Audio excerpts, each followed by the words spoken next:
पत्रकार बंधुओं को हमारा नमस्कार। आज की प्रेस वार्ता दो अहम बिंदुओं पे केंद्रित रहेगी और जैसा सबने देखा है कि भारतीय जनता पार्टी की सरकार का संकल्प है, किसी भ्रष्टाचारी को बख्शा नहीं जाएगा।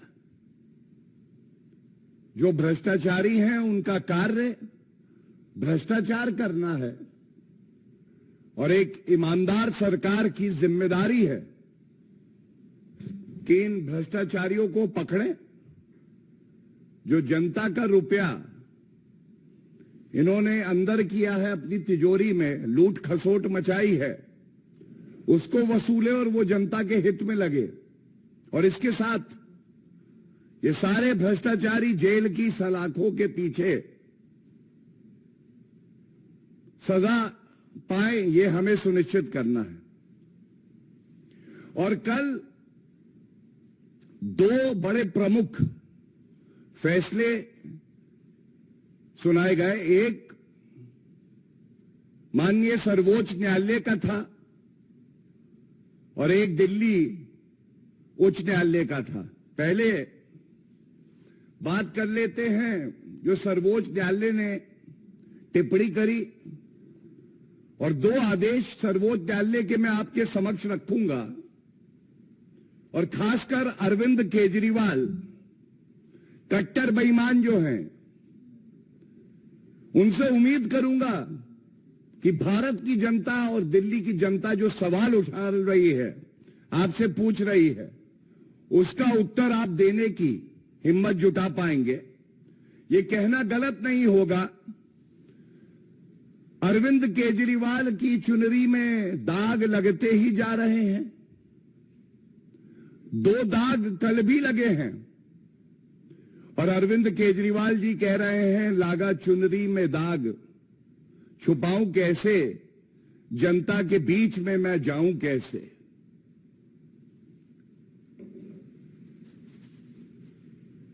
कल सर्वोच्च न्यायालय ने बड़ी सख्त टिप्पणी करी है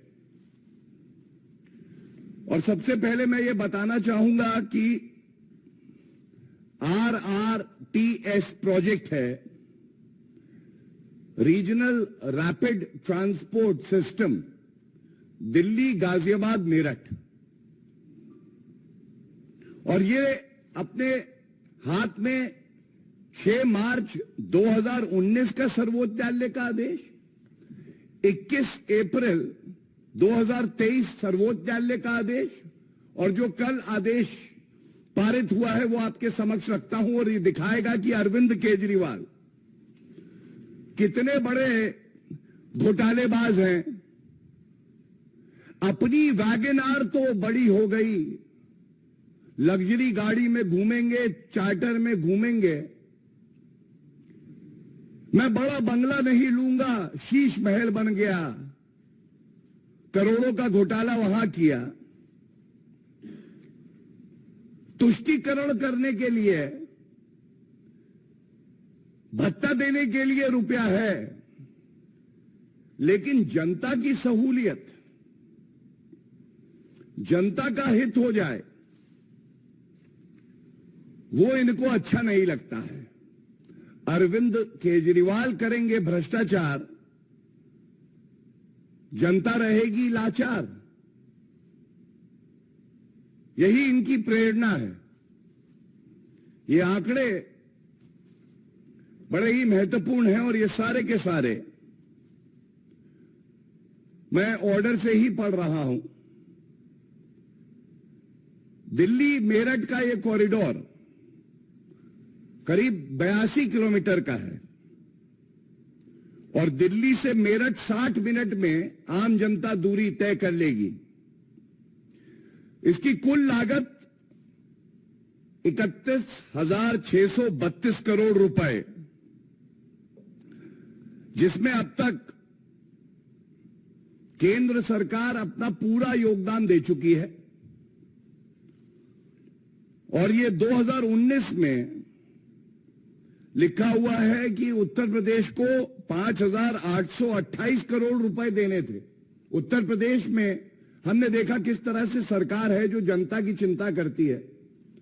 वो रुपया भी उत्तर प्रदेश की सरकार ने दिया, 5,828 करोड़। दिल्ली के हिस्से में 1138 करोड़ था, केवल 1138 करोड़। अरविंद केजरीवाल जी की सरकार से कहा गया कि ये जमा कराइए।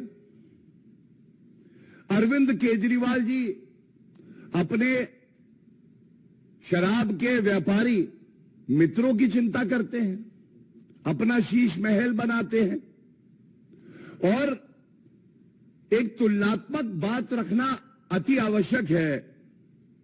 3 वर्ष में अरविंद केजरीवाल कट्टर बेईमान घोटालेबाज वसूली सरकार ने अपना महिमा मंडन करने के लिए 1106 करोड़ रुपए के इश्तिहार दे डाले। Advertisements of 1,106 crores in the last 3 years have been released by the most dishonest, the most corrupt leader in India, Mr. Arvind Kejriwal, in the last 3 years. Now, question has to be asked that on one side, your contribution for the RRTS project was 1,138 crores. And you have repeatedly told the Honorable Supreme Court that we do not have the money. मेरे पास तो रुपया है नहीं। और 1106 करोड़ रुपए उसी समय आप अपना महिमा मंडन करने के लिए इश्तिहार में इस्तेमाल करते हैं। और ये सर्वोच्च न्यायालय का जो आदेश मैं पढ़ रहा हूं, सर्वोच्च न्यायालय ने कहा, और मैं कोट कर रहा हूं, quote, for the current year budgetary provision has not been made by the government of NCT of Delhi.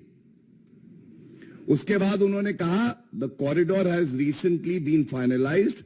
In the circumstances we direct the Delhi government to contribute rupees 265 crores. We direct the government of NCT of Delhi to make appropriate budgetary allocation from next year with effect from 1/4/2019. कुछ बातें प्रमुखता से उठ के आती हैं। जनता के लिए सहूलियत हो, यह मंजूर नहीं है कट्टर बेईमान अरविंद केजरीवाल को।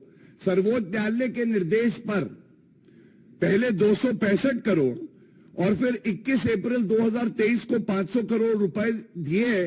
दोनों बार सर्वोच्च न्यायालय का निर्देश था, स्वयं सामने नहीं आए। और सबसे बड़ी बात है, सर्वोच्च न्यायालय ने कहा बजटरी एलोकेशन कर दीजिएगा। क्यों नहीं किया अरविंद केजरीवाल जी? अच्छा, वो जो आपके शराब घोटाले वाले मित्र थे, जो आपसे पूछ के शराब नीति बना रहे थे, उनके साथ आप व्यस्त थे। जनता की सुध लेने की आपको फुर्सत कहां थी? और इसके बाद इसी तरह से 21 अप्रैल 2023 को उन्होंने कहा, we call upon the state government to make the requisite budgetary provision if not already made, और 500 करोड़ रुपए तुरंत रिलीज किए जाएं, ये अप्रैल 2023 में। अब जो कल हुआ ये चिंताजनक है, आपत्तिजनक है। और अरविंद केजरीवाल जी कट्टर बेईमान तो हैं ही, वो साथ साथ जनता का हित भी अपने ही देख सकते हैं, अपनी जिम्मेदारी का निर्वहन भी वो नहीं कर सकते हैं। स्पष्ट सर्वोच्च न्यायालय ने जो टिप्पणी करी, अभी आदेश आया नहीं था लेकिन ये टिप्पणियां थी जो रिपोर्ट में, उसमें कहा गया कि अरविंद केजरीवाल की सरकार अपने हिस्से का जो पैसा जमा कराना है वो नहीं करा रही, जिससे आरआरटीएस प्रोजेक्ट जो कि जनता के हित में है उसमें लागू करने में देरी हो रही है। सर्वोच्च न्यायालय ने सख्त टिप्पणी करके कहा, इश्तिहार के लिए तुम्हारे पास रुपया है, आरआरटीएस प्रोजेक्ट जो जनता के हित में है, इसको लागू करने के लिए रुपया नहीं है। 3 साल का पूरा विश्लेषण, पूरा खाका, कितना रुपया इश्तिहार में इस घोटालेबाज अरविंद केजरीवाल सरकार ने किया है, सर्वोच्च न्यायालय ने कहा है कि उसका ब्यौरा हलफनामे के साथ शपथ लेकर सर्वोच्च न्यायालय के समक्ष रखें। और इसीलिए आज ये प्रश्न उठाया जाएगा, ये लोग भ्रष्टाचार करते हैं, भ्रष्टाचार करने के बाद पकड़े जाते हैं तो कहते हैं राजनीतिक द्वेष का मामला है, और जो जनता के हित के काम होते हैं उसमें जो इनका कर्तव्य है उसका पालन नहीं करते हैं।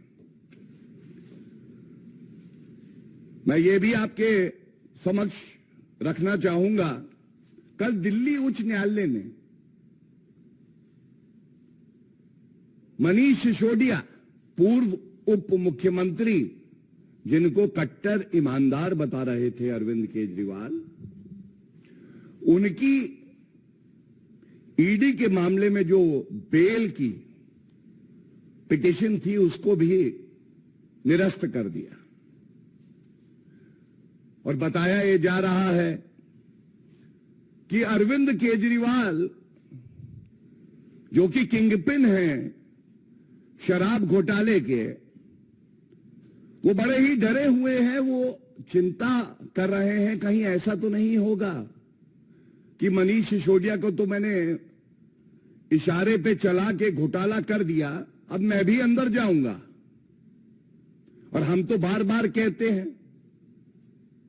जैसे जैसे जुड़ रही है कड़ी, वैसे वैसे अरविंद केजरीवाल के पास आ रही है हथकड़ी।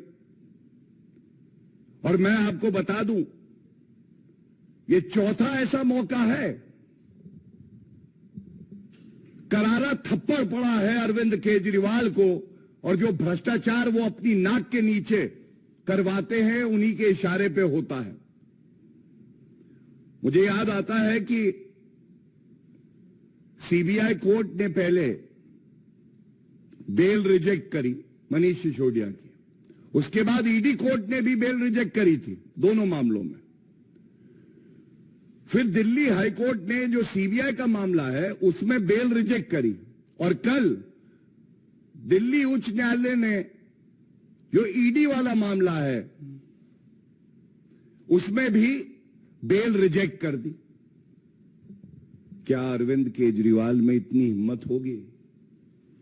बाहर निकल कर आए और बताएं, ये जो 130 दिन से पूर्व उप मुख्यमंत्री कट्टर बेईमान मनीष सिसोदिया जेल की सलाखों पर में है, और 4 ऐसे न्यायालय के आदेश आ चुके हैं कि उनको राहत नहीं मिल रही है, तो ये माना नहीं जाएगा। ये जो भ्रष्टाचार हुआ है, ये भ्रष्टाचार अरविंद केजरीवाल जी आपने ही कराया है, क्योंकि जो जीओएम बनी उस मीटिंग में आप उपस्थित थे, आप ही की अध्यक्षता में वो मीटिंग हुई थी, और शराब का व्यापार करने वाले अपने मित्रों को कई हजार करोड़ रुपए का फायदा कराना, लेकिन जनता के हित में अगर आरआरटीएस प्रोजेक्ट आता है और आपको 1100 कुछ करोड़ रुपए का उसमें कंट्रीब्यूशन करना है तो आपके पास रुपया नहीं है। और न्यायालय ने यह कहा है, मेरे पास वो पैराग्राफ्स भी हैं, लेकिन उसका जो सारांश है, जो उसका निचोड़ है, मैं आपके समक्ष रख दूं। कहा गया है कि किकबैक्स लिए गए, मैं तुम्हें ठेका दूंगा, तुम मुझे गुलाबी गड्डियां देना। यह लिखा है पैरा 61 में। साथ में लिखा है कि जो शराब के ठेकेदार थे वो जो गोपनीय बैठक होती है उसमें उपस्थित रहते थे और निर्देशित करते थे कि शराब की नीति दिल्ली सरकार की क्या होगी। जिसको मुनाफा होना है, जिसको ठेका चलाना है, वो खुद ही नीति बना रहा है। ये तो सरकार का काम है। ये भी बिल्कुल स्पष्ट लिखा है कल के आदेश में। सबसे अहम बात यह है, जो ईमानदार अफसर हैं, जिन्होंने आपत्ति दर्ज करी, जिन्होंने सुझाव दिए एक्साइज डिपार्टमेंट के, और ये नोटिंग जब गई कैबिनेट के समक्ष तो वो फाइलें लौट के ही नहीं आई हैं। मतलब जो दस्तावेज हैं जो ये साबित करते हैं कि अरविंद केजरीवाल और पूर्व उप मुख्यमंत्री मनीष सिसोदिया और तमाम और मंत्री कट्टर बेईमान है और इन्होंने शराब घोटाला किया, वो साक्ष्य, वो प्रमाण, वो फाइलें गायब कर दी जाती हैं। I can quote this observation by the Honorable Delhi High Court. The High Court has said, Learned Trial Court took into consideration the statements made by responsible officers of the Excise Department, which show that the file of cabinet note got prepared by the then Excise Commissioner and sent for consideration of the GOM, along with the feedback given by public and opinions given by some legal luminaries against total privatization of the liquor sector or business and for going with the earlier model of policy, was never returned back to the said office and the same had gone missing. गायब हो गई file.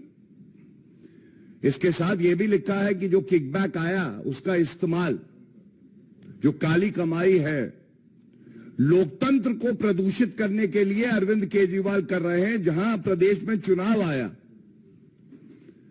उसमें इसका इस्तेमाल किया गया और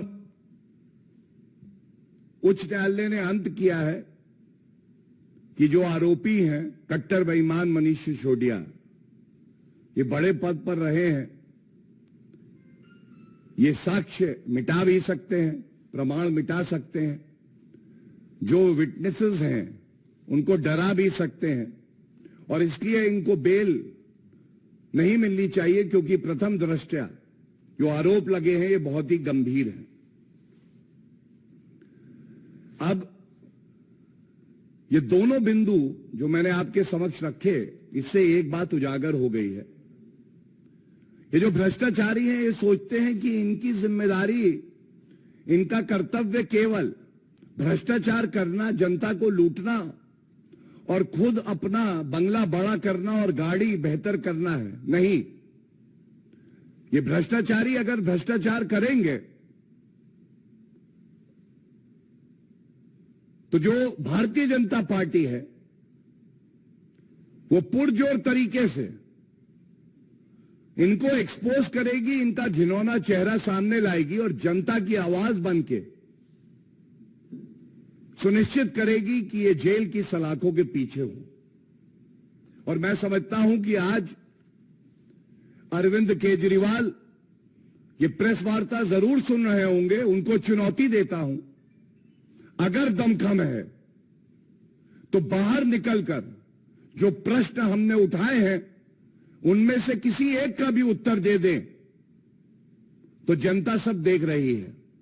बार बार जो बात भारतीय जनता पार्टी ने इस मंच से उठाई, हमारी जो प्रदेश की इकाई है उसने उठाई, उस पे न्यायालय की मुहर लगी है और यह बिल्कुल स्पष्ट हो गया है कि अरविंद केजरीवाल और उनकी पूरी जो मंत्री परिषद है, जो नेता है, वो भ्रष्टाचार में लिप्त हैं। धन्यवाद। If there are any questions, I'll take those. इस पे पहले ले लीजिएगा।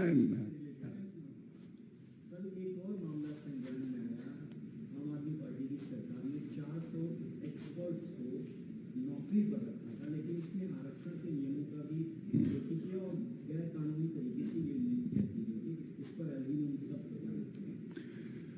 देखिए, आपने एक शब्द का इस्तेमाल किया, गैर कानूनी। आज अरविंद केजरीवाल गैर कानूनी कार्य का पर्याय बन गए हैं। उनके पास इतना समय नहीं है कि वो संविधान पढ़े, कानून पढ़े। अरविंद केजरीवाल केवल जो शराब के ठेकेदार हैं उनके साथ, कुछ बड़े बड़े इंटीरियर कंसल्टेंट हैं जिनको करोड़ों रुपया देते हैं, जो वियतनाम से मार्बल आना है उनके साथ, बड़ी बड़ी गाड़ियों के जो डीलर हैं उनके साथ बैठना उन्हें अच्छा लगता है, उनकी रुचि वही है। जनता से संवाद करना, जनता का हित देखना अब अरविंद केजरीवाल की प्राथमिकता नहीं रही है। और जो भी फैसला लिया गया है, मैं इतना ही कहूंगा, वो न्याय संगत है। क्योंकि आप स्पेशलिस्ट रखिए, कंसल्टेंट रखिए, लेकिन ये जनता के हित में होना चाहिए, एक कानून व्यवस्था के तहत होना चाहिए। लेकिन अरविंद केजरीवाल जी कानून को मानते नहीं हैं, कानून को तोड़ने की आदत उन्हें पड़ गई है और जनता उनका गुरूर जरूर तोड़ेगी। Any other questions? Thank you.